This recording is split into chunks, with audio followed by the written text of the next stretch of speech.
¿Qué tal? Buenas noches, bienvenidos una vez más a Entredichos, que hoy con motivo de la elección judicial tiene por invitados a tres especialistas. Se trata de Laurence Pantin, una mujer periodista, doctora en ciencia política por la Flaxo, es cocoordinadora del Observatorio de Justicia del TEC de Monterrey y es además directora de la Asociación Civil Juicio Justo. Te doy la más cordial bienvenida. No, muchísimas gracias, Eugenio. También está con nosotros Vanessa Romero. Ella es maestra en Derecho por el Colegio Universitario de Londres, miembro del comité, o fue miembro del Comité de Evaluación de Candidatos a Jueces por el Poder Ejecutivo y es analista política en distintos medios de comunicación. Te doy la bienvenida. Muchas gracias, encantada de estar con ustedes. Y también está con nosotros Julio Ríos. Él es doctor en ciencia política por la Universidad de Nueva York, profesor en el Departamento de Derecho del ITAM y especialista en constitucionalismo, poder judicial e instituciones en materia de derecho y democracia. Te doy la cordial bienvenida, Julio. Muchas gracias. Y si te parece, me quedo contigo. Quisiera empezar, diría yo, por el principio, por algo que de pronto se pierde de vista, que es en el 2021 hubo una reforma del Poder Judicial que estuvo de algún modo impulsada, dirigida, conducida, diría, por el entonces presidente y ministro de la Corte, Arturo Saldívar. Él la presumía como la reforma más importante durante los últimos 30 años, contados a partir de la fecha de aquella reforma, pero de pronto ahora estamos insertos en otra. ¿Qué fue de aquella reforma? Es cierto, parece que ya pasó mucho tiempo y en realidad fue hace no tanto cuando tuvimos esa reforma muy importante impulsada, como dices, por el ministro Arturo Saldívar desde la presidencia de la Corte. Esa reforma es cierto que fue presentada por él de dos maneras, como la reforma más trascendente que se había hecho hasta ese momento, y por otro lado también la presentó como un muro de contención, como una autorreforma, dados los ataques que se percibían desde el Poder Ejecutivo. Entonces, él en distintos momentos se refirió a la misma reforma de estas dos formas. Esa reforma tenía algunos elementos bastante importantes, como el fortalecimiento de la carrera judicial. Qué paradoja, ¿no? Porque esta reforma que nos convoca ahora es una reforma que destruye la carrera judicial. En esa reforma del 2021, impulsada por el ministro presidente Saldívar, se fortalecía la carrera judicial, se extendían los cargos que iban a ser parte de la carrera, donde el ingreso dependía de capacidades y méritos. Se hizo también un esfuerzo importante en temas de género, o sea, se impulsó los concursos solamente para juezas, para magistradas, entre otras cosas. Hubo un programa ambicioso, bueno, en contra del nepotismo, al menos para diagnosticar. Sí, los males eran nepotismo, tráfico de influencias, corrupción. ¿Pero qué fue de ella? ¿Fracasó? Pues fracasó en la medida en que el gobierno de la República, del entonces presidente López Obrador, pues no consideró suficiente lo que se había hecho y sobre todo después de la elección intermedia y el cambio en la presidencia de la Corte, porque claro, un factor muy importante fue que el ministro Arturo Saldívar intentó quedarse en la Corte 6 años como presidente y el presidente de la República lo apoyó con este artículo transitorio en la ley orgánica de la reforma, en la ley reglamentaria de la reforma. No se pudo, ¿no? Era inconstitucional, porque la Constitución dice el presidente de la Corte dura 4 años. Entonces, fracasó la reforma en la medida en que fracasó el acomodo que había entre el Poder Ejecutivo y la Suprema Corte vía el ministro Arturo Saldívar.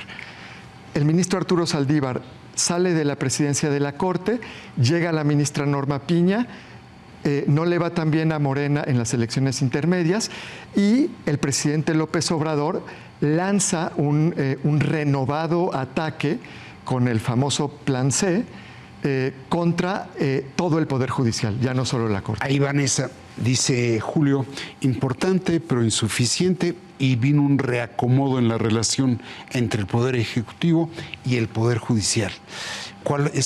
¿Cómo te explicas que después de haber emprendido hace 4 años una reforma de ese supuesto calado, estemos ahora en otra de otro calado y muy distinta?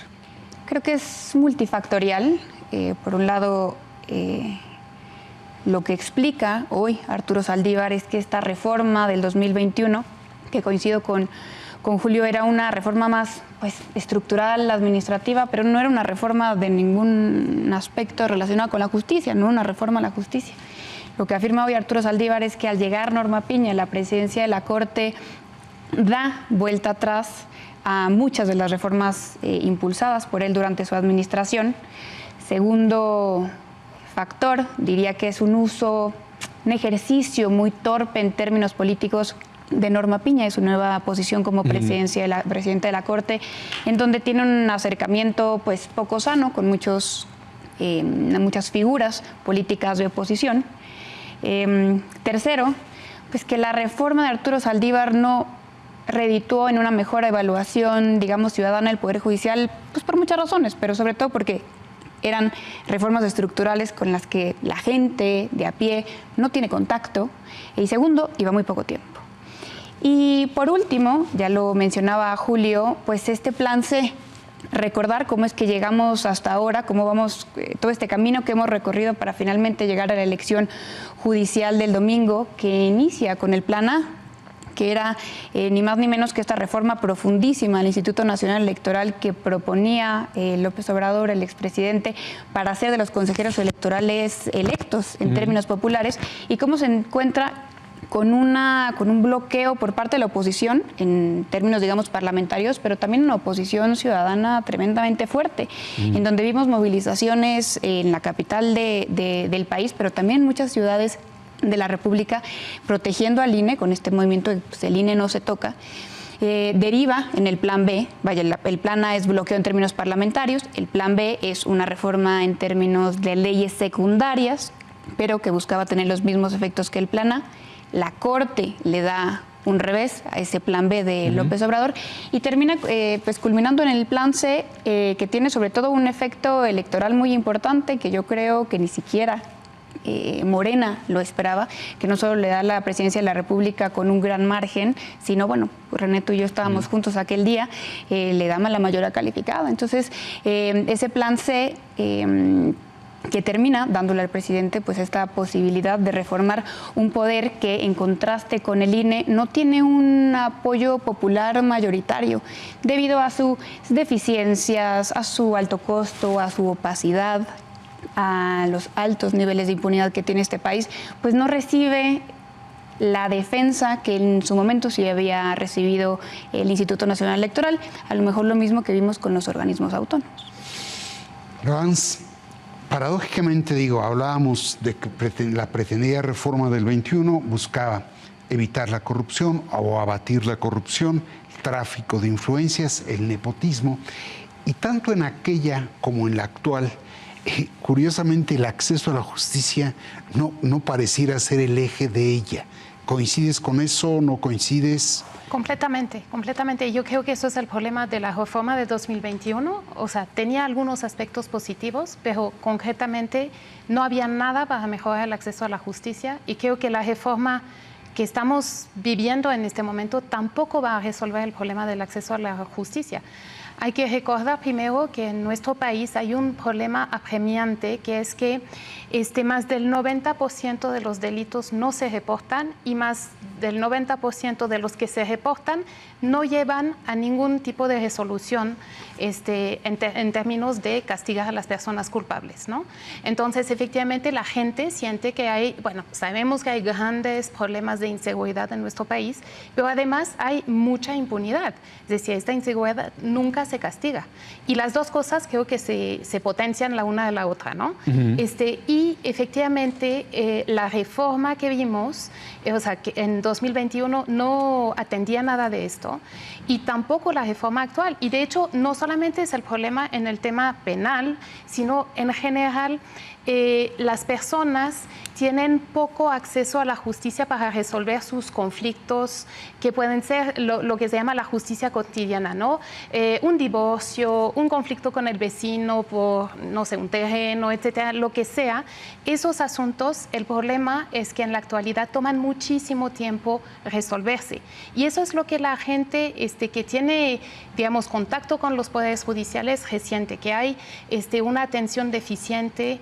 Y esto se debe a varios problemas. Uno de ellos, los presupuestos limitados para, en particular, los poderes judiciales locales, porque hablamos mucho del Poder Judicial federal, pero no hay que olvidar que más de la mitad de los asuntos llegan a los poderes judiciales estatales, y allí es donde muchas veces se atora el tema porque no tienen tantos recursos como el federal. De hecho, cuando uno va sumando los presupuestos de todos los poderes judiciales estatales, es inferior al presupuesto del Poder Judicial federal. Entonces, y ellos ven más de la mitad de los asuntos. Entonces, ahí hay un desequilibrio importante que explica parte de estos rezagos. Otro de los problemas que intentó, de hecho, resolver la propuesta de la reforma de Saldívar era mejorar la Defensoría Pública. Sí. La Defensoría Pública son los abogados que pueden las personas pues tener de manera gratuita en algunos tipos de asuntos. Se intentó mejorar la Defensoría Pública a nivel federal, pero para esto se quería que más recursos, y además a nivel estatal no se hizo nada para mejorar esto. Estas son algunas de las medidas que podrían existir para mejorar, digamos, el acceso a la justicia. Pero esta reforma no atiende nada de esto. Otro de los problemas, si hay mucha impunidad, es que hay un problema muy grande de deficiencia de las fiscalías. Y esto tampoco se atendió para nada en la reforma que se propuso. Sí, estamos en el último eslabón de todo un aparato de justicia que te comprende también las fiscalías que hasta ahora no han sido tocadas. Julio, por lo que dicen, yo ya no entendí nada. Es decir, la del 21 ofrecía cierto avance, fue frenada al recambio en la presidencia de la propia Corte. En buena medida, esa actitud de resistencia o de oposición, incluso diría, por parte del órgano superior del Poder Judicial, da lugar a esta reforma.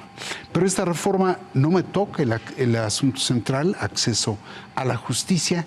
¿La elección resuelve esto? ¿La elección de jueces, magistrados, ministros? No solo no lo resuelve, lo va a agravar.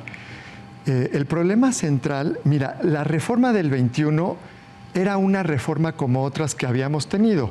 O sea, en el reformismo mexicano, la reforma del 21 resolvía algunos aspectos que se sabía que había que arreglar, y era una reforma gradual en una dirección. Esta nueva reforma es un giro de 180 grados. El punto central, yo creo que es lo que dijo Vanessa. Esta es una reforma que nace como una ocurrencia de campaña del expresidente López Obrador. La actual presidenta Claudia Sheinbaum no quería la elección de los jueces y magistrados de todos los del país. El exministro Arturo Saldívar tampoco la quería. Él lo dijo varias veces en foros. Pero cuando López Obrador se les impone lanzando el Plan C el 5 de febrero de 2024, en donde incluye no solamente la reforma judicial, sino que otras 17 reformas, fue por una idea electoral que fue muy exitosa. ahí ya había un problema. O sea, fue una reforma que no se hizo para atender los problemas de la justicia, se hizo para ganar una elección. Tuvieron éxito. Pudieron haberse... Una elección distinta a la del Poder Judicial. Claro, la elección presidencial del 24, ¿no? La elección presidencial y la elección en general de todos los cargos en disputa. Tuvieron éxito y les fue pues ganaron mucho. Y lo más triste de todo es que si hasta ahí se hubiera quedado, que ese era uno de sus objetivos, hubiera estado bien. Pero la presidenta Claudia Sheinbaum la adoptó, la profundizó en parte porque el presidente de la República insistió en que esa reforma se tenía que aprobar en el mes en el que él todavía era presidente, pero ya estaba el nuevo Congreso, donde tenían supermayoría en funciones. Y no se le cambió una coma. Entonces, no soluciona el problema de acceso a la justicia, ni muchos otros que ya sabemos que tiene nuestro sistema, porque fue una ocurrencia de campaña hecha realidad por unos legisladores que decían que le querían dar un regalo al presidente saliente. O sea, el nivel de irresponsabilidad fue muy grande, porque la reforma es muy mala en muchos aspectos, como lo estamos viendo ya ahorita. Muy bien. ¿Replicas o te pregunto? ¿Es una ocurrencia? Digo, para mí no es una ocurrencia. Puede ser, veo que no resuelve el problema central, el acceso a la justicia, pero por el otro lado veo una intención hegemónica de si ya cuento con el Ejecutivo, ya cuento con el Legislativo, vénganos el Judicial. ¿Coincides con eso? ¿Discrepas eso? ¿Fue una ocurrencia para obtener otro objetivo? Ni una ni otra. Mi opinión es un poco más compleja. Yo primero empiezo señalando que hoy, igual que el 5 de febrero, esto me parece una mala idea. Creo que el diagnóstico era correcto. Creo que el Poder Judicial tenía que ser renovado, necesitaba meterle aire al Poder Judicial, un poder que era, repito, profundamente opaco, que se había resistido a las políticas de austeridad, que me parecen del todo legítimas. Se necesitaba una reforma importante. Creo que no era esta. Es una reforma incompleta, esta es una reforma experimental y por tanto me parece irresponsable. Y es una reforma que se está poniendo en marcha a toda prisa. Entonces, coincido, no resuelve el problema de la justicia, tendría que haber tocado, o nos siguen debiendo una reforma que toque las fiscalías, la Defensoría Pública, otros mecanismos de resolución de conflicto, las facultades de investigación de las autoridades, pero no considero que haya sido únicamente una estrategia electoral. Mi primer argumento es porque el expresidente ya había manifestado su idea de esta reforma antes de ganar la presidencia. Antes del 2018 ya tenemos alguna evidencia de que lo había pensado. Yo lo he pensado hasta el cansancio. Yo no logro ver cómo es que esta reforma democratiza el Poder Judicial. El presidente tenía perfectamente claro cómo funcionan los distritos electorales, cómo era imposible empatarlos con los distritos judiciales. Asumo que ya platicaremos de eso en el segundo bloque, pero es mentira de inicio que vamos a votar todos por los jueces o las personas juzgadoras que eventualmente pueden conocer uno de nuestros asuntos. Entonces a mí se me escapa las razones de la elección popular. Repito, entiendo la razón de la renovación, pero no de elección popular. Y también otro de los argumentos que se ha mencionado mucho en torno a la reforma es que esta era no solo una estrategia electoral, sino una forma en la que Morena iba a controlar el Poder Judicial, a controlar políticamente a la Suprema Corte. Yo tampoco puedo estar de acuerdo con este argumento. Recordemos que el texto constitucional, en el momento en que ganó Claudia Sheinbaum la presidencia, señalaba que los ministros de la Corte iban a ser nombrados a partir de una terna nombrada por la presidencia y ratificada por la mayoría calificada del Senado. Claudia Sheinbaum no tenía que mover una sola coma para tener ese control. Le iban a tocar durante su administración la designación de 3 nuevos ministros. Entonces se me escapa el contrafactual, el análisis contrafactual, es decir, pensar qué es lo que hubiera pasado sin esta reforma, no hace mucho sentido. Se hubiera ahorrado Claudia Sheinbaum una reforma tremendamente costosa en términos políticos y en términos económicos. Económicos incluso. mala, irresponsable, experimental. ¿Cuál es entonces el sentido Yo de la creo que en reforma? realidad hay dos explicaciones a esto. Primero, es una venganza para el expresidente López Obrador. Él, una y otra vez durante su sexenio, se quejó del Poder Judicial porque el Poder Judicial no le dejaba hacer lo que él quería hacer. El Poder Judicial invalidó muchas de sus medidas o políticas que a él le importaban mucho.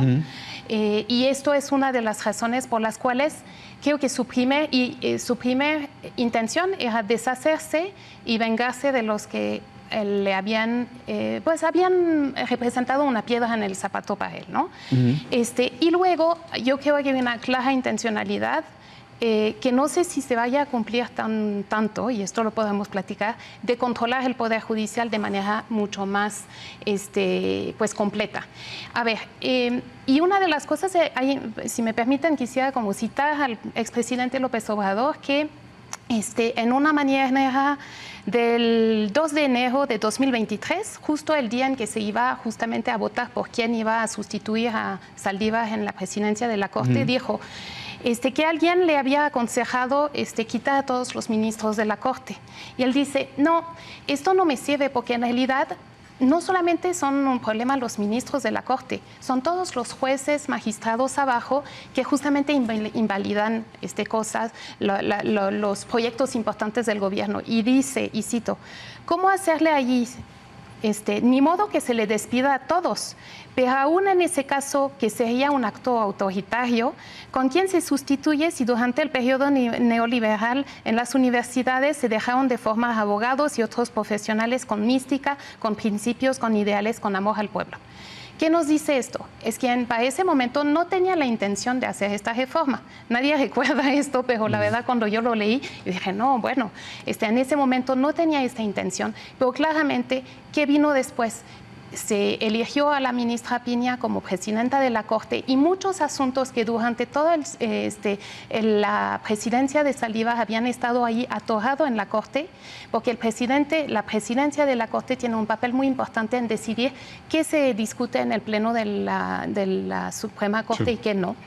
Pues muchos asuntos que se habían atorado de repente empezaron a salir y los votos pues no le eran favorables precisamente al expresidente López Obrador. Entonces, lo que yo veo es una clara intención de vengarse de todos estos jueces que efectivamente pues no le dejaron vivir en paz y hacer todos los grandes proyectos que él quería. Y por otra parte, una visión de que la elección podría ser una manera, en particular, no sé si para Morena, no sé si para la presidenta Claudia Sheinbaum, pero para un López Obrador que tiene muchísimo poder, digamos, y popularidad entre las personas y poder de, digamos, determinar el sentido de una elección, tiene muchísimo sentido decir, yo voy a ser el que va ahora a pues controlar el Poder Judicial porque yo sé cómo controlar el voto. Ahí, Julio, más allá del ingrediente de venganza que está colocando Laurence, el hecho cierto también es que en alguna medida, es mi impresión, la Corte dejó de ser un contrapeso, un órgano de control constitucional y pasó a formar filas con la oposición. ¿Es en alguna medida la actual camada de la Corte responsable de la reforma que estamos viendo? En absoluto, para nada. Y para además nada. Es falso que se alió con la oposición. Mire, siempre que un partido político gana la presidencia y mayorías legislativas, hay una tendencia natural de parte del Poder Judicial y de las instituciones que no son directamente electas para ser deferentes con el mandato electoral que reciben las personas que ocupan estas posiciones. Ese es algo que se repite, lo vemos en país tras país. En México, en el sexenio del presidente López Obrador, la Corte fue muy deferente con Morena y con el Poder Ejecutivo, en términos del total de los casos que decidieron. ¿Qué fue lo que pasó? Que había algunos casos muy importantes para el gobierno que la Corte echó abajo. Pero ¿qué casos fueron? Son casos, como nos lo dijo Vanessa, son casos en donde el presidente quería hacer una reforma constitucional porque el cambio requería supermayorías. No lo consiguió y entonces pasa una ley ordinaria o un decreto con el mismo contenido de una reforma constitucional.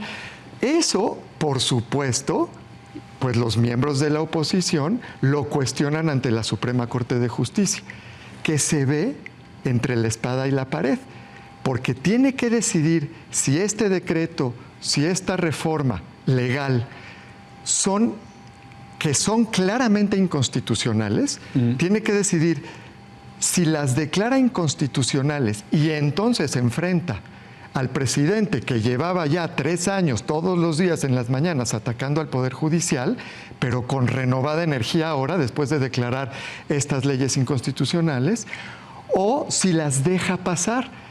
Pero si las deja pasar, la propia Corte anula su papel en el sistema político, porque por eso tenemos una Constitución. Si el presidente no logró los votos necesarios para que la Guardia Nacional fuera transferida a la Secretaría de Defensa Nacional mediante una reforma constitucional, entonces ¿por qué va a poder hacerlo mediante un decreto?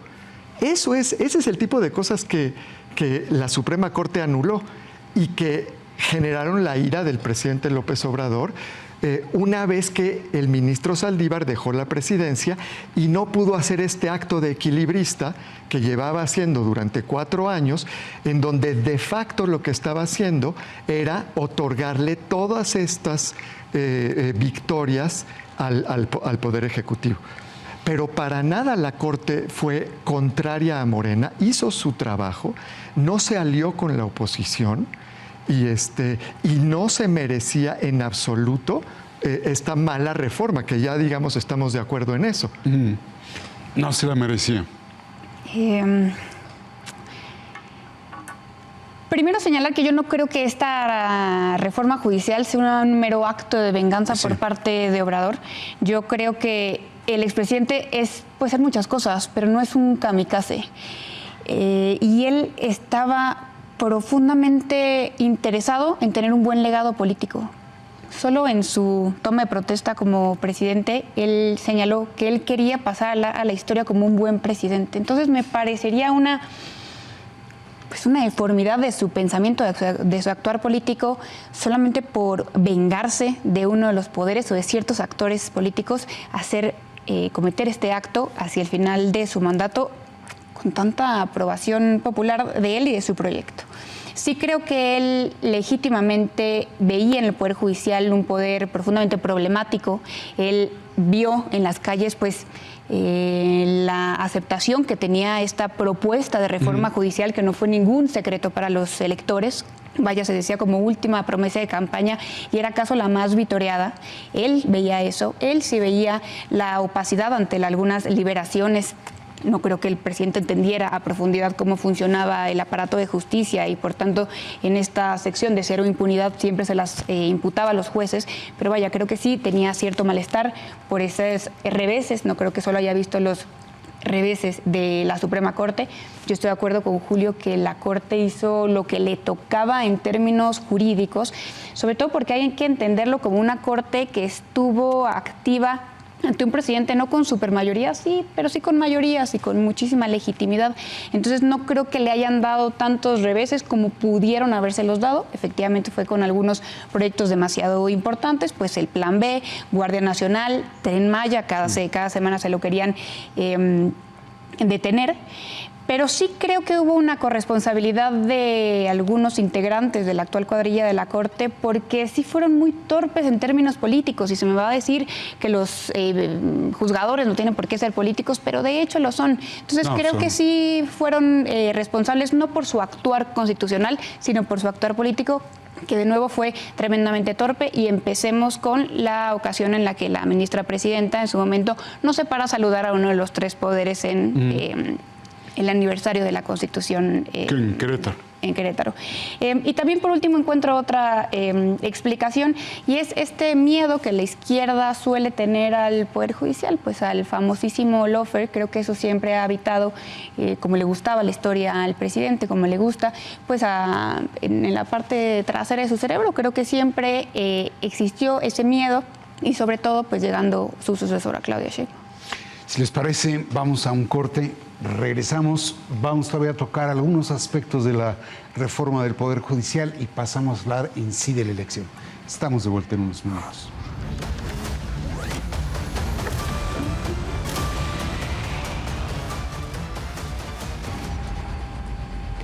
Pues estamos ya de vuelta con Laurence Patán, estamos también con Vanessa Romero y desde luego con Julio Ríos, tres especialistas en materia del sistema de justicia, diría yo, analizando la reforma del Poder Judicial. Y yo quisiera cerrar ya en sí la reforma haciéndoles una pregunta rápida, esperando con una respuesta corta. ¿Le ves alguna virtud a la reforma en curso? La única virtud que le veo, bueno, voy a decir dos en realidad. La primera sería la separación del órgano de administración de la presidencia de la Suprema Corte.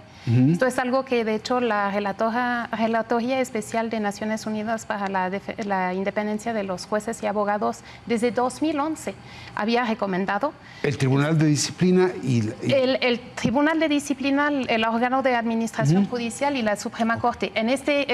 Ahora mismo, la presidencia de la Corte tiene la presidencia del Consejo de la Judicatura, y esto no es muy favorable en términos de independencia judicial. No me explayaré mucho, pero digamos que justamente yo creo que esto es algo positivo. Lo otro positivo, único positivo que yo veo de esta reforma es el hecho de que se está hablando del Poder Judicial. Se está intentando hacer que las personas conozcan a sus personas juzgadoras, y yo creo que esto es como una de las cosas positivas. Todo lo demás me parece muy problemático, en particular, y lo primero, la remoción de todos los jueces. ¿Su peor vicio? Eso, la remoción de todos los jueces en un plazo de 2 años, algo inédito que no ha pasado en ningún otro país del mundo, hay que decirlo. Julio, virtudes, vicios. Me cuesta mucho trabajo ver virtudes. Creo que desde el origen, por lo que hemos platicado, la reforma no buscaba realmente arreglar los problemas que sí tenemos en el sistema de justicia. Como académico, es difícil ser tan categórico, pero yo creo que es una reforma que está muy mal. Tiene muchísimos vicios. Quizás solo para no ser 100% negativo, diría que estar hablando del Poder Judicial, de darnos cuenta de lo que teníamos y que sí habíamos construido, aunque tenía problemas, pero bien durante 30 años, pues espero que sea una lección. Ahora que no tengamos este Poder Judicial en el que tanto dinero y tanto esfuerzo se construyó el Poder Judicial Federal, pues ojalá eso nos sirva. Digamos. Muy bien. Vanessa. Empiezo con los vicios, ya los había mencionado, la premura con la que se hace la reforma, la falta de, digamos, referentes o experiencia internacional que la hace una reforma experimental, la pérdida de empleos de tantos juzgadores, el rezago judicial que ya estamos experimentando, pero que se va a incrementar, y por último que es una reforma pues claramente incompleta en materia de justicia. Sí le veo más virtudes que mis compañeros de mesa. Primero, me parece positivo que los ministros sean electos por voto popular. Me parece que ya había cierto consenso de que el sistema de elección anterior pues no nos gustaba, implicaba la posibilidad de que el presidente eligiera casi por dedazo al siguiente ministro. La renovación de un poder judicial pues que ya estaba cómodo en sus posiciones, que tenemos suficiente información sobre su corrupción, sobre su nepotismo. La renovación en sí mismo me parece virtuoso, no así la elección popular posterior. Tercero, el conocimiento que los potenciales juzgadores hoy están teniendo en las calles de los problemas de la gente me parece positivo. Muchos juzgadores están impresionados de cómo los electores pues no saben qué era un amparo, cómo acceder a uno. Entonces creo que sí podrá llegar a tener cierta humanización de la función jurisdiccional.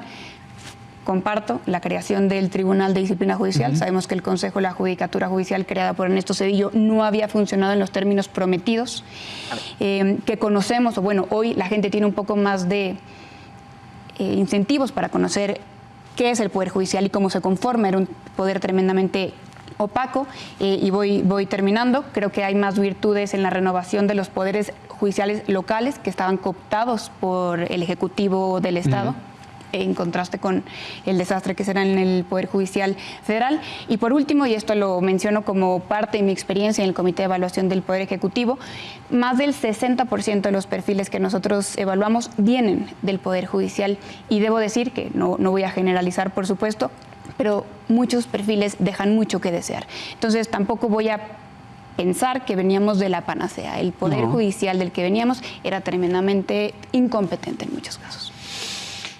Regreso contigo por una expresión que tuvo en el primer tramo del programa Vanessa, y por algo que apuntó Julio que no desarrollamos.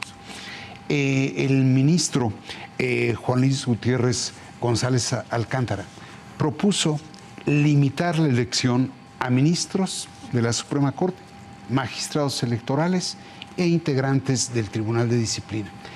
Y lo que dijo Vanessa en el primer tramo, dijo que esta era una reforma experimental.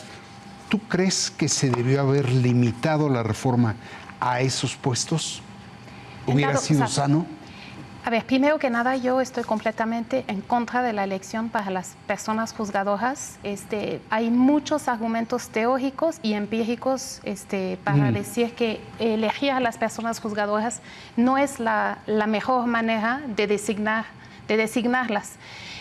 Por ejemplo, en Estados Unidos y en Bolivia, que son dos de los pocos países, porque hay que decirlo, son muy pocos los países donde hay elecciones judiciales. Efectivamente, en Estados Unidos se eligen los jueces locales, o sea, estatales, no los jueces federales. En Bolivia, y no en todos los estados, en Bolivia se eligen a los jueces de las más altas cortes. Pero ni en un caso ni en otro esto ha funcionado. Hay muy poca, o sea, en particular no ha funcionado para dar mayor legitimidad a esas personas juzgadoras, como se supone que debería de ser, que es la justificación de esta reforma y de esta elección.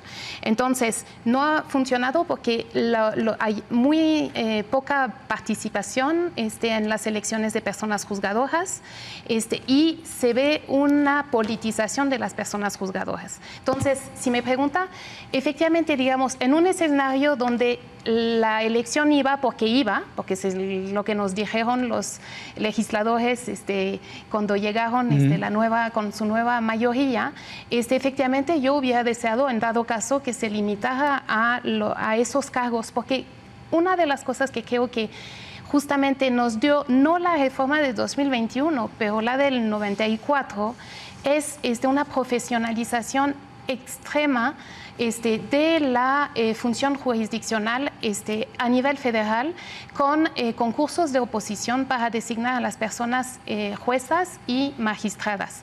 Y eso es lo que estamos perdiendo con esta reforma. Lo que decía Julio me parece muy atinado, en el sentido de que toda la inversión que se puso en profesionalizar a las personas juzgadoras, esto se va al traste con esta reforma. A ver, Julio, tú eres el que pusiste el tema en la mesa.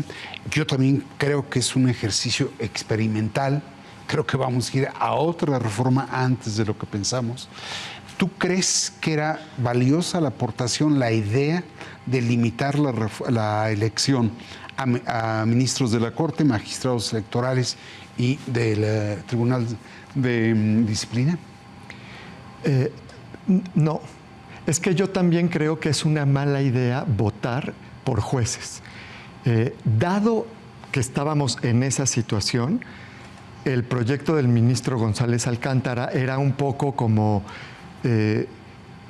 pues tratar de salvar al cuerpo, digamos, ¿no? A los jueces y magistrados que llevan formándose en la carrera judicial 25 o 30 años, y limitar la elección a las altas cortes, que efectivamente son más políticas. Entonces, si me fuerzas a tener que decir tiene que ser por elección, entonces te diría, pues bueno, entonces limitémoslo a las altas cortes, no más. Ya, tú sí me vas a apoyar, Vanessa.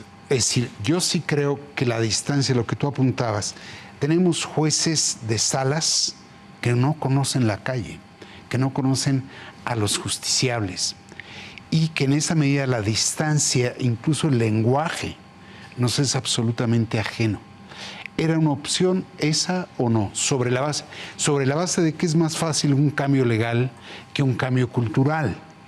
Y creo que se podría haber comenzado a generar un cambio cultural sin necesariamente lastimar a todo el aparato judicial.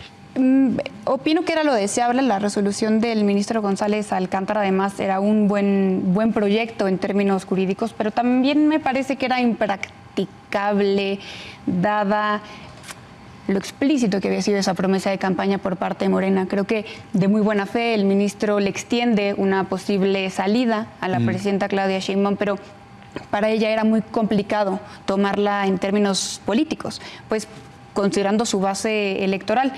En ese sentido, yo creo que esta otra reforma de la que tú hablas, que prevés que vendrá pronto, a mí me parece muy complicado que tengamos una nueva reforma judicial de gran calado, por dos razones.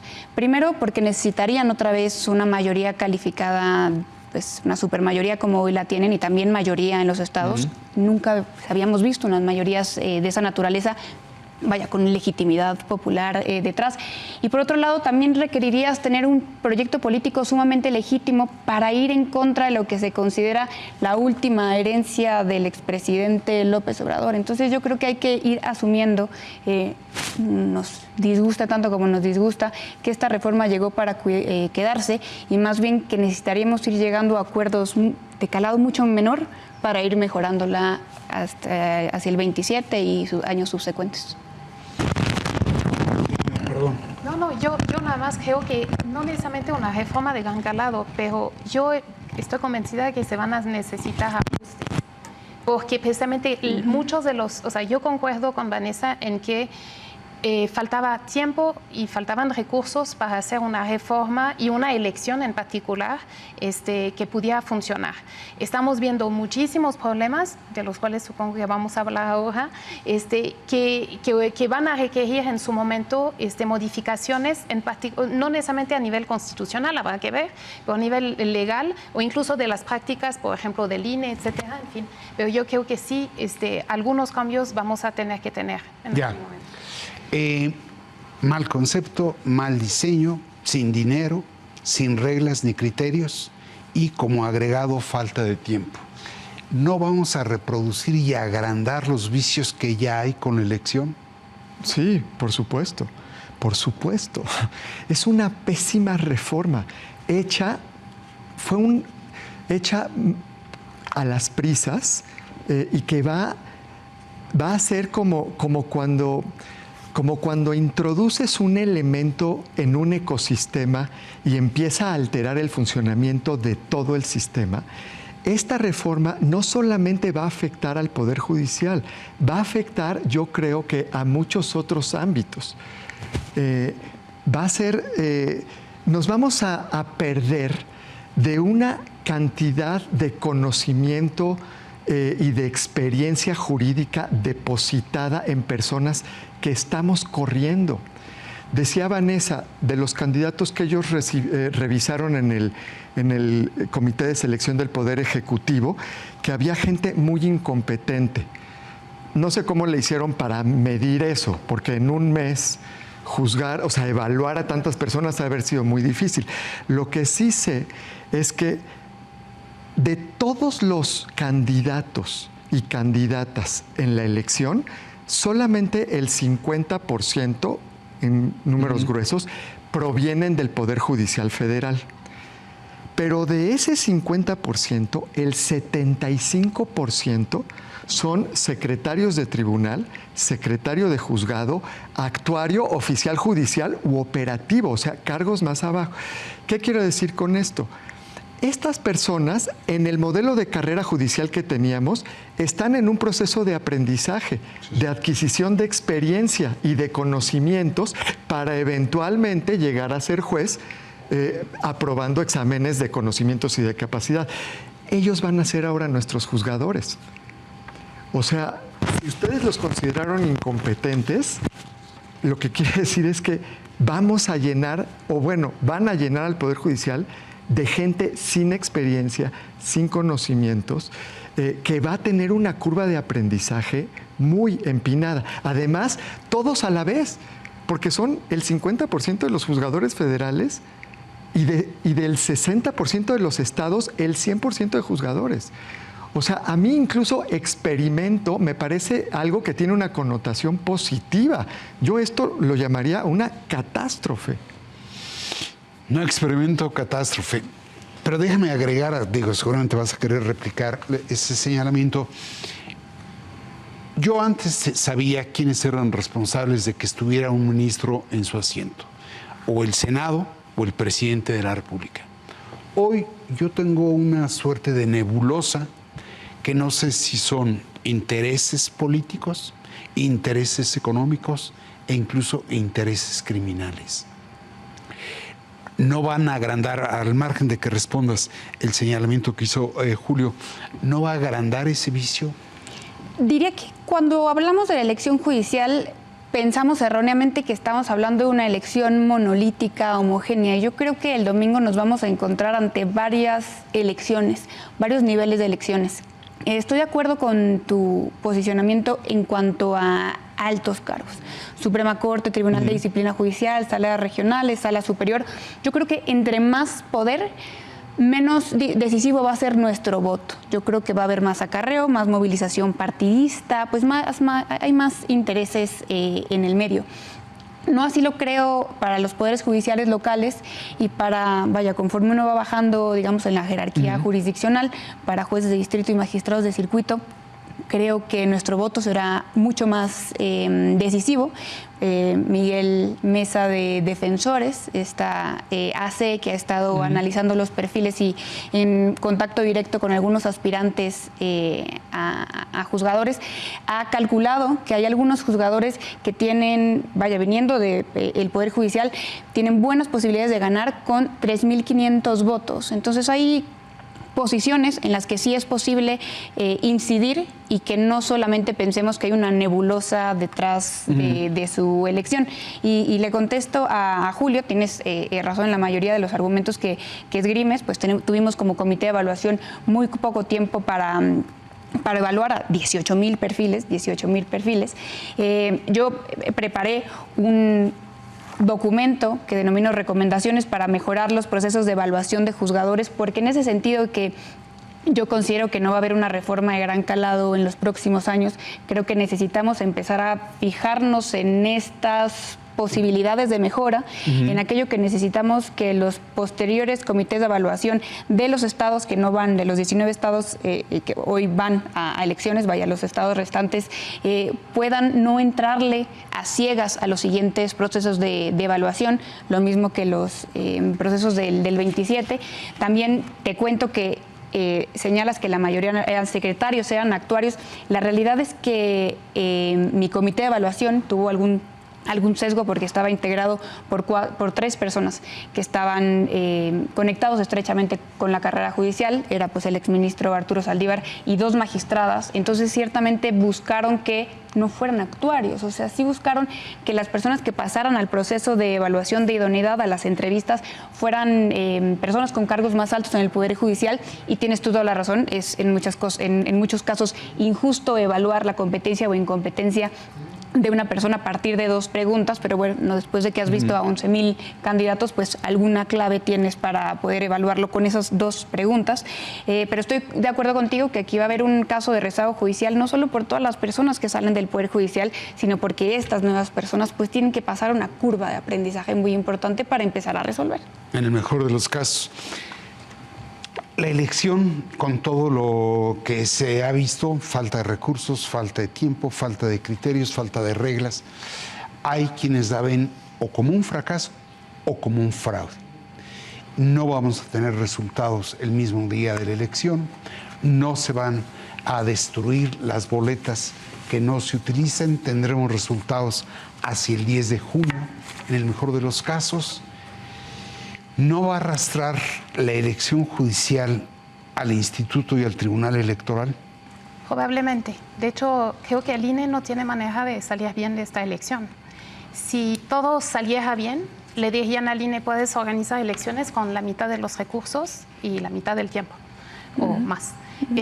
Lo cual no es una buena noticia para otras elecciones. Podría justamente darse la idea de que no está mal mandar las boletas a los consejos distritales para que sean contadas, por ejemplo. Entonces, y si sale mal, le van a decir al Instituto Nacional Electoral que hicieron todo mal, porque de todos modos siempre hacen las cosas mal. Entonces yo creo que desafortunadamente el INE tiene pocas probabilidades de salir bien de esta, aunque yo creo que están haciendo su mejor esfuerzo. De hecho, hay algunas decisiones que ha tomado el INE que eran bastante sensatas y que han sido revertidas por el Tribunal Electoral, porque hay que recordar que en realidad todo lo que nos está pasando es porque tenemos un tribunal electoral que ahora está cooptado, y eso es lo que nos espera. Y yo, nada más para contestar o responder un poco, yo creo que yo no soy tan optimista sobre el nivel estatal, porque hemos analizado justamente un poco el panorama a nivel estatal.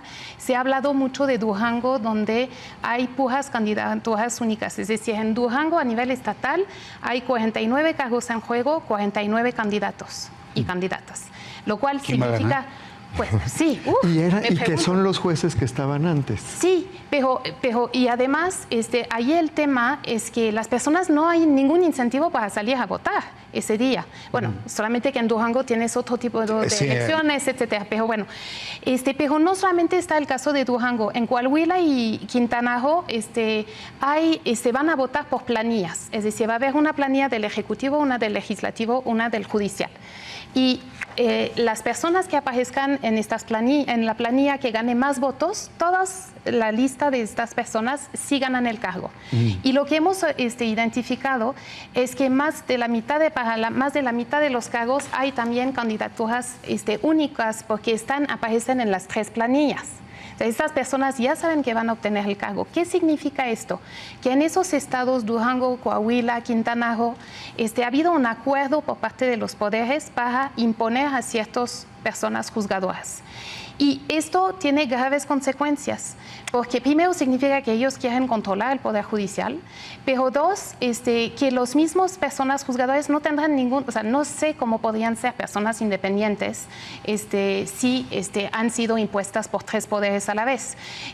Y es interesante porque ahí en esos 3 estados no solamente gobierna Morena o la oposición, en realidad hay de todo, y lo que nos demuestra es que ningún partido realmente está comprometido, desafortunadamente, con la independencia judicial, porque en cuanto tienen la oportunidad, pues ven la oportunidad de cooptar el Poder Judicial y la van a tomar. Entonces yo creo que allí hay muchos problemas en las elecciones estatales, y no me da buena espina esto. Para cerrar el programa, el debate es votar o no votar. ¿Tu postura? No lo tengo 100% decidido, pero no veo buenas razones para ir a votar. Yo me preguntaba con mis alumnos, ¿qué es lo que en una situación como esta debe de hacer alguien que quiere ser un buen ciudadano? ¿Vas a votar sabiendo que es una mala reforma, que va a destruir la independencia judicial, que tiene todos los vicios que hemos señalado acá? O sea, sabiendo eso, si ya hiciste el ejercicio de informarte, sabes de lo que se trata, ¿quién es un mejor ciudadano? ¿El que va o el que no va? Yo no lo tengo tan claro. Me cuesta mucho trabajo encontrar razones para ir a votar. Mencionamos poco, y lo digo brevemente porque es muy importante, lo del Tribunal de Disciplina Judicial. A todo lo que hemos hablado, el tribunal se le suma el Tribunal de Disciplina Judicial, que va a ser un candado ex post, o sea, después del filtro que ya hubo de perfiles por los comités de selección, al desempeño de los jueces ya en funciones electos, va a venir una revisión de sus decisiones que, dice la Constitución, pueden ser no nada más por cuestiones procedimentales, sino también de fondo. y ese tribunal va a evaluar el desempeño y las decisiones. Entonces, dado eso, las personas que van a estar ahí van a estar sometidas a tantas presiones, al menos en los casos que sean importantes para el gobierno. No sé, a mí se me hace un poco... Se me hace un poco triste que estemos como país dedicando tanto esfuerzo, dinero a una elección de este tipo. Como brevedad, ¿votar o no votar? Yo no he tomado la decisión. Yo creo que hay muchas razones para no ir a votar, pero también algunos colegas de Bolivia vinieron hace unos meses para hablarnos de su experiencia y nos comentaban que habían llamado a no votar y que fue un grave error, porque al final cuando no votas dejas la decisión a los demás. Entonces yo nada más diría que si alguien quiere ir a votar, que lo haga de manera informada, lo cual representa un reto. En mi caso, tendré 206 personas candidatas que tendría que conocer. Pues, me interesa mucho el tema, pero 206 candidatos es mucho tiempo para conocerlos a detalle. Pero yo recomendaría también otra cosa. Es muy importante observar lo que va a pasar. De hecho, desde Juicio Justo estamos organizando, junto con otras organizaciones, un esfuerzo colaborativo de observación de esta jornada electoral y de los días de cómputo. Entonces, ahí en nuestra cuenta de Twitter, JJustoAC, pueden encontrar la información si se quieren sumar, porque nos parece muy importante precisamente en esta elección tener ojos puestos para ver cómo resulta este día de la elección, que pinta para complejo. Cierra el programa. ¿Votar, no votar? Brevemente, todos en esta mesa estamos en desacuerdo con la reforma judicial, con diferentes argumentos y diferentes niveles de emoción.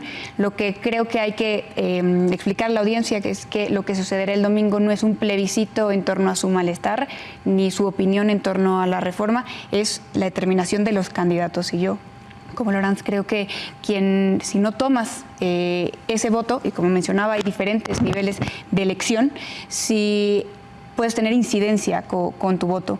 Creo que no votar es, primero, un desdén profundo por la voluntad popular que decidió con absoluta claridad que quería esa reforma, en donde algunos ven que votar el domingo es un ejercicio antidemocrático. Yo considero lo contrario. Yo creo que inclusive en los actos más extremos de democracia, de fragilidad democrática, hay que ejercer ese derecho y obligación ciudadana. Me parece que quienes no voten porque consideran que esta elección es un fraude, paradójicamente estarán actuando como cómplices, porque estarán dejando justamente esa posibilidad en una elección que se prevé que tendrá entre el 8 y el 10 o 11% de participación, estará dejando su voto con posibilidad de que otros incidan en él. Paradójicamente, los amantes de los contrapesos que tanto los defienden están negándose a actuar como uno. Muy bien. Vanessa, te agradezco mucho. Encantado. Julio, te agradezco. Laurence, te agradezco muchísimo el hecho de estar aquí. Como desde luego le agradezco a usted el hecho de estar aquí en Entredichos a través de El Financiero Televisión. Muchísimas gracias.